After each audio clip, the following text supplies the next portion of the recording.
बिस्मिल्लाहिर्रहमानिर्रहीम।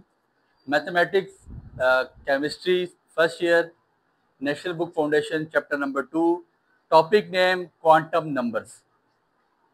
Quantum number topic का नाम है बच्चे, सुनिएगा, इंतहाई इंपॉर्टेंट टॉपिक है आपका। अगर सेकंड चैप्टर में कोई टॉपिक है, इस चैप्टर में पेयर बनता है, तो वो क्वांटम नंबर के अलावा कहीं से वो लॉन्ग नहीं डाल सकता, ना उसको डालना चाहिए। बहुत ज़्यादा इंपॉर्टेंट क्वेश्चन है, बहुत ज़्यादा ही इंपॉर्टेंट। ठीक है, क्वांटम नंबर की सबसे पहले छोटी सी डेफिनेशन लिख लें, फिर बताते हैं होता क्या है। A set of four numbers, a set of four numbers which describes the position and energy of electron.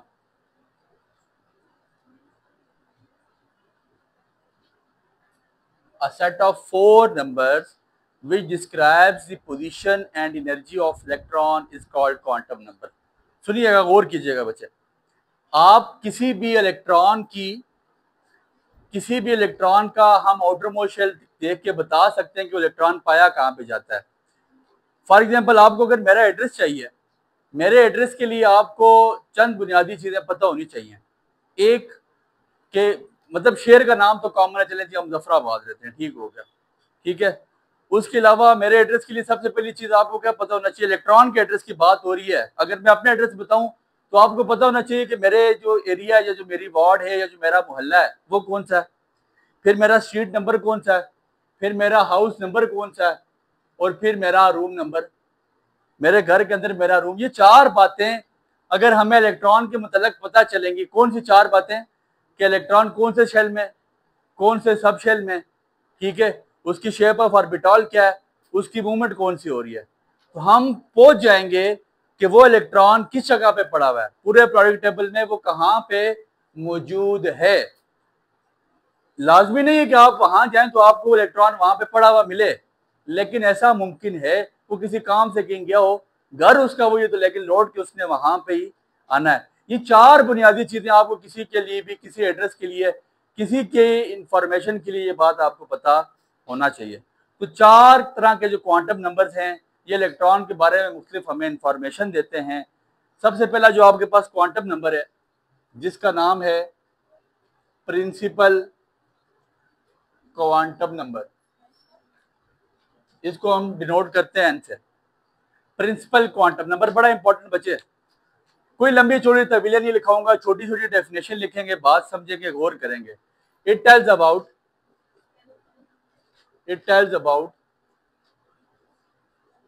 The number of shell and position of the electron. ये नंबर ऑफ शेल के बारे में बताता है और इलेक्ट्रॉन की position बताता है। Principal quantum number, principal quantum number से मुराद कि मेरा एरिया कौन सा है। अभी इसके एरिया की बात कर रहे हैं हम कि इलेक्ट्रॉन का एरिया कौन सा है। नंबर ऑफ शेल, इसमें आपने पढ़े थे कितने शेल होते हैं, चार। कौन कौन से, के, एल, एम, एन, ये चार शेल हम पढ़ के आए थे। तो इसके नंबरिंग क्या होगी बच्चे, जब आपके पास एन स्टार्ट होगा 1 से, N1, N2, N3 and N आपके पास कितना हो जाएगा, 4। जब आखिर में N से मतलब एक इलेक्ट्रॉन होगा, तो फिर यहां पे क्या होगा बच्चे,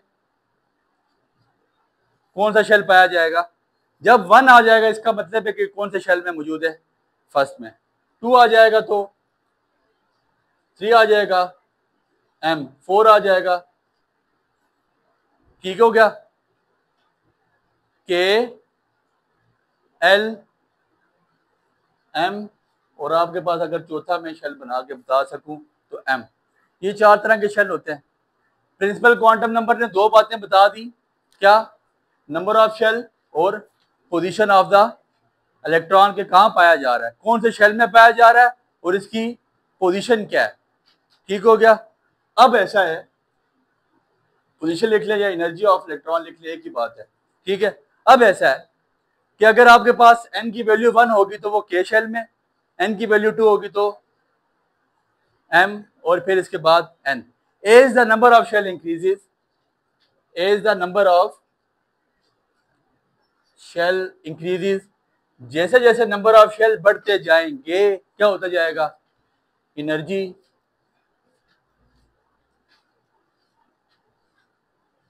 as the number of shell increases, जैसे जैसे नंबर ऑफ शेल बढ़ेंगे एनर्जी बढ़ती, इधर कम, उससे ज्यादा, उससे ज्यादा, फिर उससे, जैसे जैसे नंबर ऑफ शेल इंक्रीज होते जाएंगे एनर्जी ऑफ इलेक्ट्रॉन इंक्रीज होती जाएगी।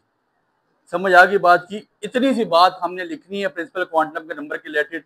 बताता क्या है, शेल्स कितने होते हैं, n1 हो तो कौन सा शेल है, n2 हो तो कौन सा शेल है, n3 ये समझ आ रही है, और n4 हो तो कौन सा शेल है, और जैसे जैसे नंबर ऑफ शेल इंक्रीज होंगे एनर्जी ऑफ इलेक्ट्रॉन बढ़ती जाएगी। That's end of story. ये आपके पास आ गया पहला क्वांटम नंबर जिसका नाम प्रिंसिपल क्वांटम नंबर था। इसके बाद the second one is azimuthal quantum number. आपके पास जो दूसरा क्वांटम नंबर है उसका नाम आपके पास क्या है, एजीमुथल क्वांटम नंबर। लिखिएगा एजीमुथल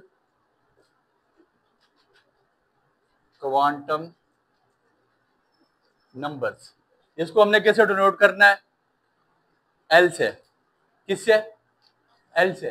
ठीक हो गया। इट टेल्स अबाउट, क्या बताता है, it tells about, लिखें, it give information about the number of subshells. It tells about the number of subshells. subshell क्या होता है sir, shell in a shell. मोहल्ले से कहां पे बात आ रही है, स्ट्रीट नंबर पे। पहले शेल क्या था, के शेल था, उसके बीच में के था मोहल्ला, मोहल्ले के बीच में अब क्या आ रहा है, सब शेल। स्ट्रीट नंबर पे बात आ रही है, अभी हाउस नंबर तक नहीं जा रहे, किधर जा रहे हैं, स्ट्रीट नंबर पे। नंबर ऑफ सब शेल हमने बताने हैं। क्या बताना है, नंबर ऑफ सब शेल। सुनिएगा, गौर कीजिएगा। मैंने बताया एन आपके पास क्या होते हैं, 1 भी होता है, 2 भी होता है, 3 भी और 4 भी। जब n1 होगा तो कौन सा शेल है, n2 होगा तो n3 होगा, और 4 होगा तो n। ठीक है, ये नंबर ऑफ शेल है। लेकिन subshell, shell in a shell, तो यहां पे क्या होगा, एल की वैल्यूज कैसे वेरी करेंगी, एल की वैल्यू स्टार्ट होगी 0 से, 0 1 2 एंड जब n1 होगा नंबर ऑफ शेल क्या होगा, के, तो सब शेल कौन सा होगा, खाली एक। कौन सा सब शेल होगा, एक, और उसका क्या नाम है, 1s। क्या नाम है, ये पहले के शेल के बीच में जो एक सब शेल पाया जा रहा है, जो एरिया के बीच में एक स्ट्रीट नंबर पाई जा रही है, वो क्या है, 1s। जब L1 होगा तो नंबर ऑफ शेल कितने होंगे, नंबर ऑफ शेल तो 2 हैं, उसके बीच में नंबर ऑफ सब शेल एक होगा, वो कौन से होंगे, 1s और 2p। 1s, सॉरी 2s और 2p, 2s और 2p। अब जब 3 होंगे तो 3s 3p और spdf, नंबर ऑफ ऑर्बिटॉल्स spdf। और चौथे में क्या होगा, 4s 4p 4d और 4s। ठीक हो गया, spdf। ठीक हो गया, spd। आपको याद हो, आपको पढ़ाया गया था, school school public school public school division division public school. ठीक है, आगे मजीद बढ़ता जाता है, बट यहाँ तक आपको ना, जब आपने इलेक्ट्रॉनिक कन्फिग्रेशन की थी तो आपको ये बताया गया था वहां पे। ठीक है, लेकिन नंबर ऑफ सब शेल के बारे में बता रहा है, नंबर ऑफ ऑर्बिटॉल के बारे में बता रहा है, शेल के बीच में सब शेल कौन सा है। सबसे पहले अगर आपके पास L0 हुआ तो सब शेल होगा 1s। L ये शो करता है, ये याद रखिएगा, 1s। जब नंबर ऑफ 1 है तो आपके पास 1s है, जब नंबर 2 है तो 2s और 2p है, जब नंबर 3 है तो 3s 3p और 3d है, जब नंबर आपके पास 4 है तो 4s 4p 4d और 4f है। ठीक हो गया, ये याद रखिएगा। अब s के बारे में चलें, वो अगले उसमें लिख लेते हैं। ये आपके पास तकरीबन एजीमुथल क्वांटम नंबर में आपने इतनी सी बात लिख के बता देना है कि सब शेल बीच में क्या होते हैं। ठीक हो गया। फिर उसके बाद मैग्नेटिक क्वांटम नंबर, तीसरी हेडिंग डालिएगा, magnetic quantum numbers. Magnetic quantum numbers,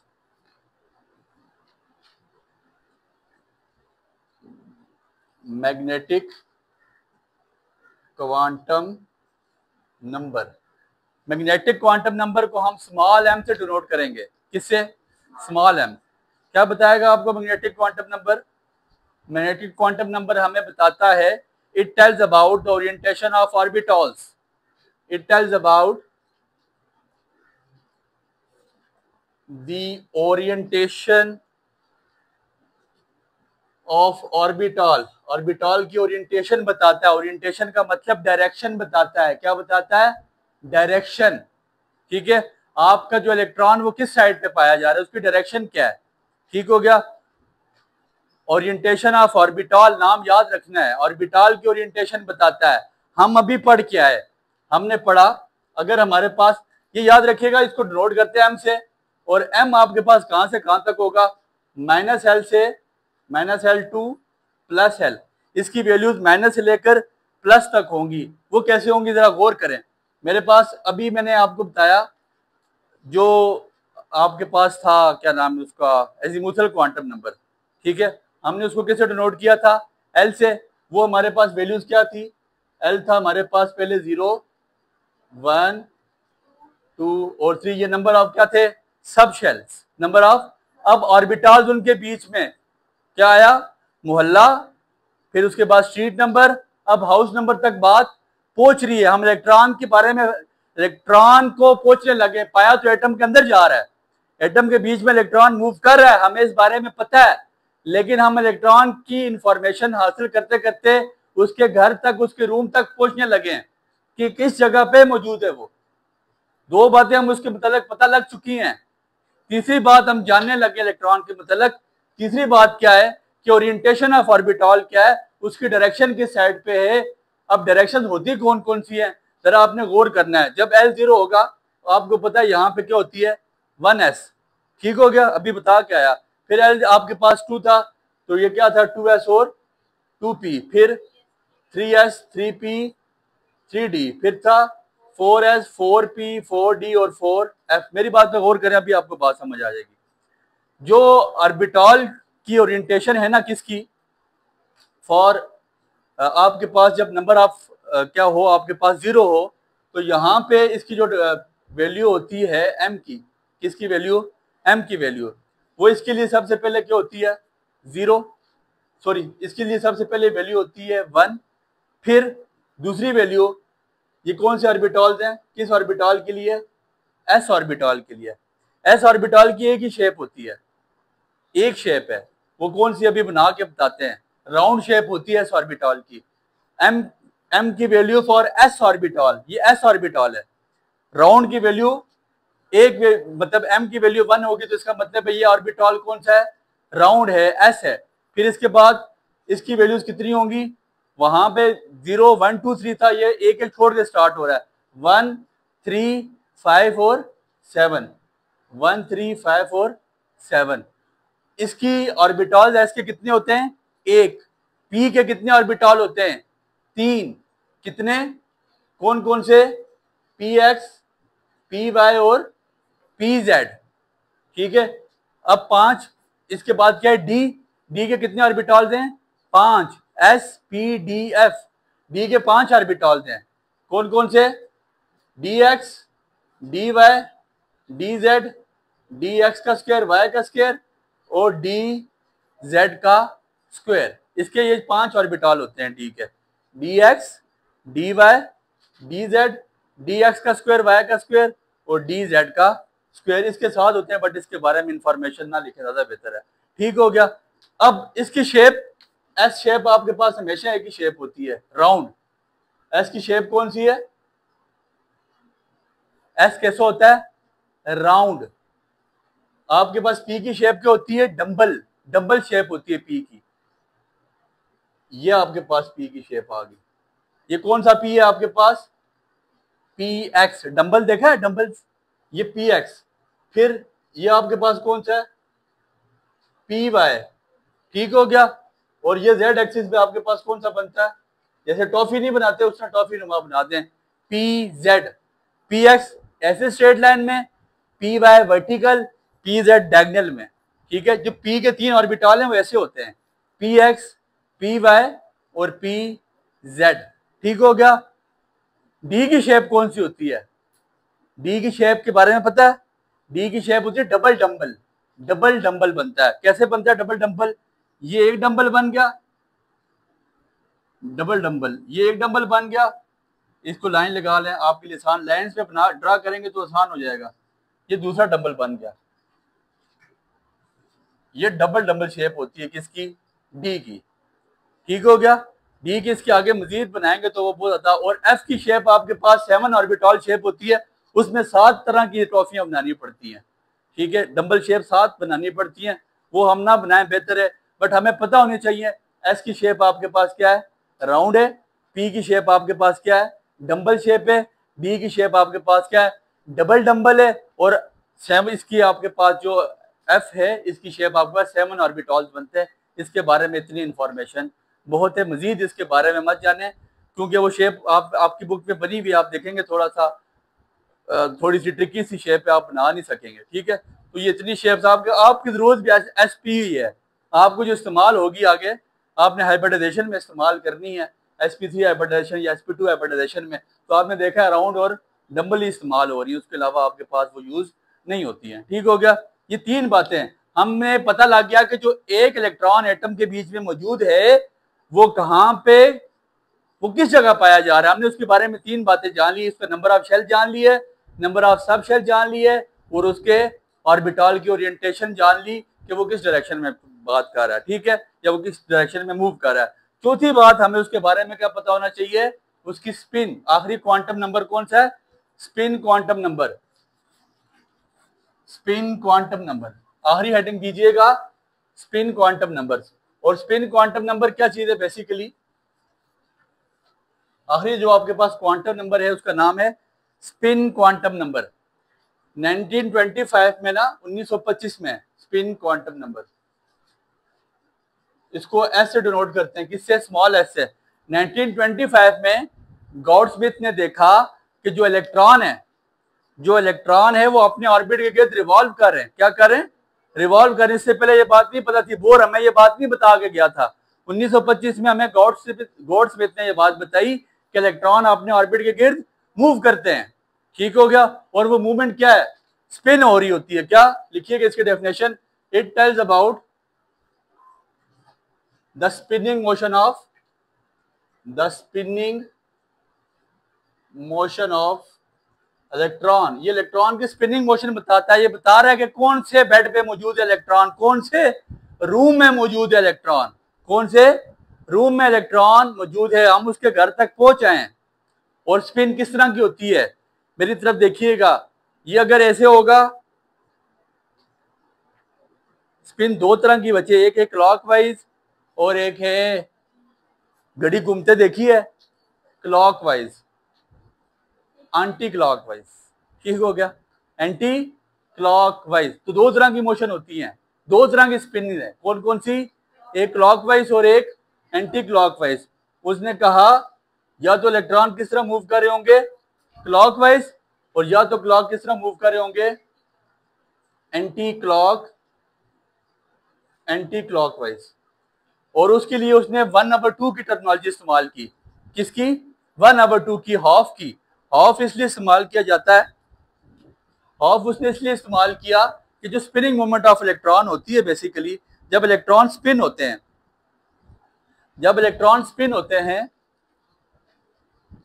जब उसने देखा कि इलेक्ट्रॉन स्पिन हो रहे थे, तो वो एक इस तरह की शेप है। मिसाल के तौर पे यहां पे जब आप देखें मेरी तरफ, ये इलेक्ट्रॉन है फॉर एग्जांपल, अपने ऑर्बिट के गिर्द मूव करता है। जब स्पिनिंग हो रही थी तो ये हाफ बॉडी रोटेट होती है ऐसे। ठीक है, क्लॉकवाइज में ये अगर आप इस चीज को, इसको देखें पॉइंटर को, तो ये ऐसे मूव कर रहा है ये। ठीक है, और यहां से फिर ये ऐसे दोबारा जाता है एंटी क्लॉकवाइज। तो उसने देखा कि जब क्लॉकवाइज मूवमेंट होगी तो उसने उसको शो किया किसके साथ? +1/2 के साथ। किसके साथ? +1/2 के साथ।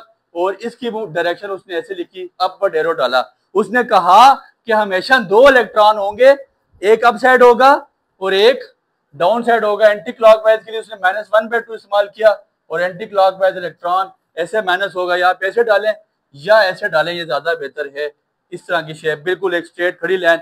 ये इलेक्ट्रॉन एक इलेक्ट्रॉन क्लॉकवाइज मूव कर रहा है और एक इलेक्ट्रॉन एंटी क्लॉकवाइज मूव कर रहा है। उसने हमें चारों बातें बता दी और हम इलेक्ट्रॉन के एड्रेस तक पहुंच गए कि यार ये क्वांटम नंबर से हमें पता लग गया कि इलेक्ट्रॉन अभी कहाँ पर मौजूद है, उसका हुलिया कैसा है, वो दिखता कैसा है, उसका घर कैसा है, हमें सारी बातें पता चल चुकी हैं। अब हम उसका वेट करेंगे, अगर उसने हमसे मिलना हुआ तो वो हमसे मिल लेगा, घर वो लेट आया तो हम रात को चले जाएंगे वापस, वक्त हम उसके वेट में इंतजार में बैठे हुए।